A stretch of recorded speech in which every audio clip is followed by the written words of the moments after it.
ఈ నినివే సంపన్న నగరం కావడంతో ఇక్కడి ప్రజలు అత్యంత క్రూరులుగా తయారై చాలా ఘోరమైన పాపాలకు అలవాటు పడిపోయారు. అందుకే నగరాన్ని నాశనం చేయాలని ఉద్దేశించి యోనా ప్రవక్త ద్వారా హెచ్చరించాడు.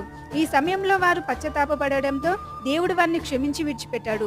తర్వాత కాలంలో వారు దేవుని దృష్టికి పాపం చేసి చెడులో నడవడం వలన నినివేను పాడు చేసి దానిని ఎడారిగా చేయుదునని దేవుడు తన ప్రవక్తలైన నహూము, కూషు కుమారుడైన జెఫన్యా ద్వారా ప్రవచించాడు. వారు ప్రవచించిన విధంగానే పాడైపోయి తర్వాత భూకంపాలు రావడం వల్ల కాలక్రమేణా ఈ నగరంలోని భవనాలు కూలిపోయి శిథిలమైపోయాయి. క్రీస్తు శకం 570 నుండి 595 మధ్య కాలంలో ఇక్కడ 2 క్రైస్తవ మతాలు నిర్మించబడ్డాయి. మరియు యోనా ప్రవక్తకు గుర్తుగా ఒక మందిరం నిర్మించి ప్రతిరోజు ప్రార్థనలు జరిపేవారు. క్రీస్తు శకం 627 నాటికి ఇది తూర్పు రోమ నగరంగా ఉండేది. క్రీస్తు శకం 641లో అరబ్బులు స్వాధీనం చేసుకుని ఈ నగరం పడమర వైపున పెద్ద మసీదు నిర్మించి వారి ప్రార్థనను కేంద్రంగా మార్చుకున్నారు. తర్వాత యోనా ప్రవక్తకు గుర్తుగా ఉన్న క్రైస్తవ మందిరాన్ని కూడా మసీదుగా మార్చేశారు.